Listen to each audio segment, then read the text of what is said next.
Fala aí, pessoal, como é que vocês estão? Vamos falar sobre o VILG11, mais um mês acompanhando esse fundo de logística da Vinci. Acho que eu não preciso falar da minha opinião sobre a Vinci, porém, dos fundos da Vinci é o que eu tenho falado já há algum tempo. O VILG, na minha visão, é o melhor deles. E esse mês com boas notícias para você que é cotista desse fundo, embora ainda tá com a cota patrimonial amassada pela questão da vacância que vem diminuindo mês a mês. Tem boas notícias, porém alguns pontos de atenção que eu quero trazer para vocês aqui. Então vamos lá falar um pouquinho sobre ele. Relatório agora de março, deixa eu pegar minha setinha aqui, março de 24. Algumas notícias. Aqui a gente consegue ver, né? Ele está com valor de mercado 92, cota patrimonial 114, ainda está amassado. Aqui as boas notícias que a gente vai discutir mais para frente. Locações no Castelo 57 Business Park, uma área de 17.300 metros quadrados, correspondendo a 28 por cento da ABL, então uma boa alocação que reduziu bastante a vacância do fundo. Mais uma alocação no nosso querido Caxias Park, que é o que acho que eu venho falando para vocês já há um bom tempo, que é um imóvel muito complicado aqui no Rio de Janeiro. Para quem não sabe, eu sou aqui do Rio de Janeiro. É um imóvel ali perto da 040, ali em Caxias, e a gente tem um certo tempo aí a questão de roubo de carga, mas mostrando que mês a mês eles vêm alugando esse imóvel. Estava praticamente em 30%, agora já está em 61% ocupação, mostrando a recuperação do segmento logístico aqui no Rio, e alguma extensão de um contrato da Solística no ativo de Cachoeirinha, que foi renovado até 2029, e o contrato vencia em 2027. Pessoal, parte de comentário aqui eu vou passar porque vocês já viram no vídeo do VISC, então não vou me ater a isso. Vamos direto para o que interessa, que são os documentos. Os documentos não, as ações que o fundo teve. Então, vamos lá, em março foram realizadas duas primeiras locações do ativo Castelo, que esse imóvel estava vazio. Então, o empreendimento possui 61 mil metros de ABL total, o fundo possui participação de 80% nele, ou seja, 49 mil metros quadrados. Então, ele locou esse módulo G10 de 4.500 metros quadrados por 60 meses, e a segunda locação dos módulos G7 e G9 de 12.796. 24 meses, o vencimento de 2026. E aqui, pessoal, antes de eu passar esse ponto aqui, eles falam que a conclusão dessas duas locações dá 17.300 metros quadrados, ocupando 28%, restando 7 módulos para locação. Só que tem um ponto, é o seguinte, pessoal: as condições comerciais firmadas em ambos os contratos estão em linhas com os valores praticados na região, onde se encontra o empreendimento, e também em linha com o valor vigente do prêmio de locação. Eu deixei essa informação aqui, eu anotei essa informação para não esquecer de falar. Eu acho que eu já falei isso, a gente consegue ver nitidamente nesse gráfico aqui que eles colocam, nessa linha que eles colocam aqui, o preço por metro quadrado de locação do fundo em relação ao metro quadrado do mercado. O fundo vem desde lá há mais de um ano abaixo do preço médio de mercado. Ele deu uma subida esse mês agora, talvez inclusive com essas locações do Caxias, mas pessoal, assim, o que me deixa, que é um dos pontos que eu sempre fico com o pé atrás por causa com a 20, por que não informa o preço por metro quadrado? Por que eu estou falando isso? Porque uma das grandes reclamações de cotistas ou de não cotistas e de pessoas que analisam o VILG é que ele negocia preço por metro quadrado abaixo do valor de mercado, ou seja, ele é muito bonzinho com o inquilino. E aí, esse monte de locação que ele teve, por um certo lado pode ser bom, mas por outro lado, a questão é a que preço que ele está alugando, porque pelo visto, pela quantidade de locações que ele fez esse mês, ele foi bem agressivo nas negociações comerciais. Então, e principalmente no imóvel que a gente vai falar agora aqui, que é o Caxias Park, que é um imóvel que também ele não cita qual é o valor do metro quadrado que foi alugado, ele não vem anunciando isso. É um imóvel muito difícil, não pela questão do imóvel em si e da localização, mas em si do entorno, da questão do histórico de roubo de carga que a gente tem aqui no Rio de Janeiro já há algum tempo, embora tenha diminuído bastante, tá, pessoal? Até um ano atrás, ligava no jornal de manhã, era todo dia roubo de carga, era o helicóptero do Bom Dia Rio mostrando roubo de carga, e isso parou. Deu uma diminuída, talvez isso também atrelado, talvez este seja até um dos motivos que o imóvel voltou a alugar e está alugando bem, então já passou chegando a quase 70% de ocupação.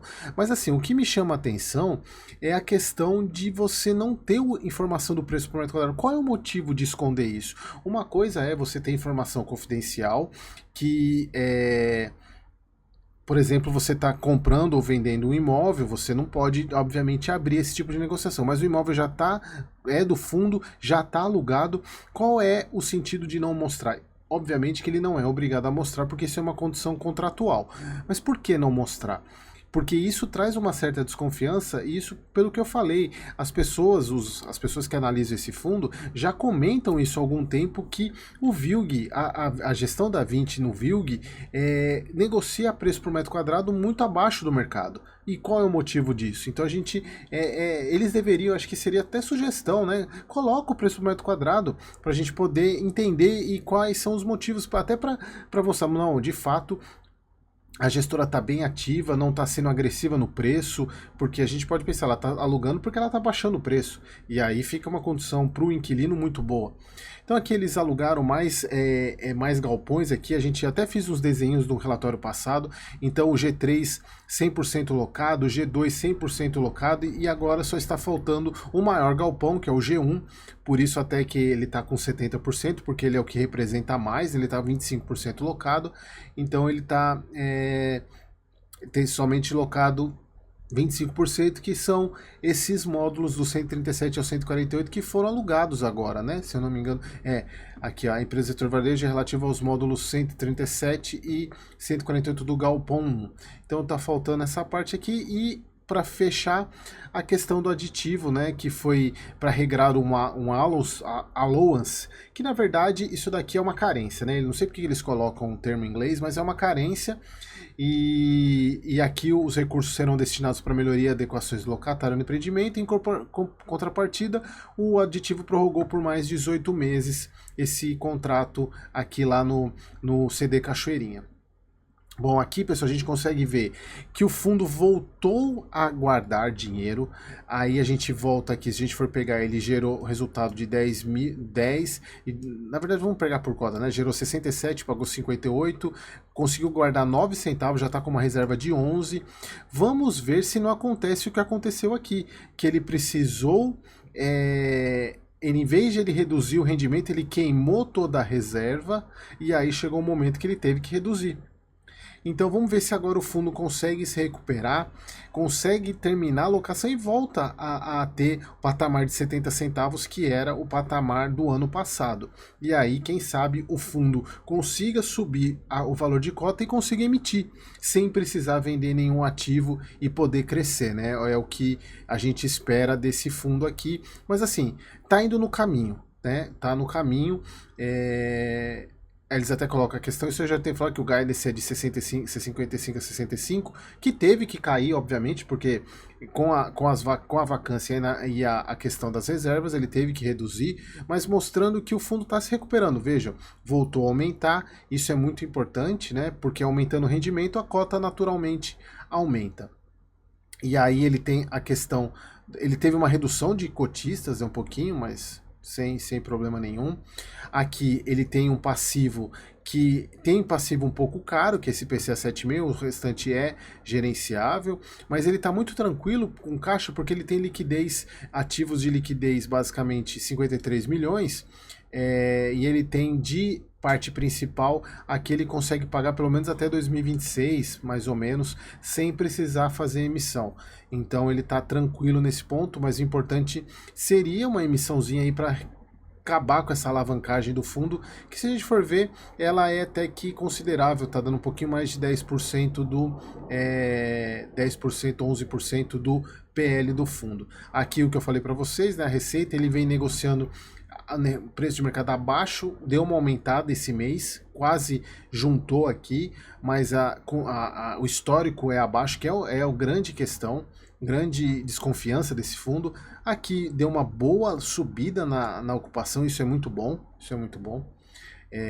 inadimplência tá tranquila também. E aqui, pessoal, o portfólio, né? Um ponto que eu não comentei nos outros relatórios que eu queria comentar, talvez além da questão de você ter grande parte da receita vinculada à Tokstok, que teve aquele problema ano passado, a gente tem, quer dizer, o fundo tem 36% de participação lá em Contagem. Então é muita coisa fora do principal eixo de logística do país, que é São Paulo. Então ele tem uma grande participação em Contagem, que isso acaba precificando o fundo e aumentando o risco dele. Então por isso que o preço da cota tá baixo. Aqui a gente está falando basicamente de Contagem, né? Que Contagem não, Extrema, pessoal. Não é Contagem, é Extrema.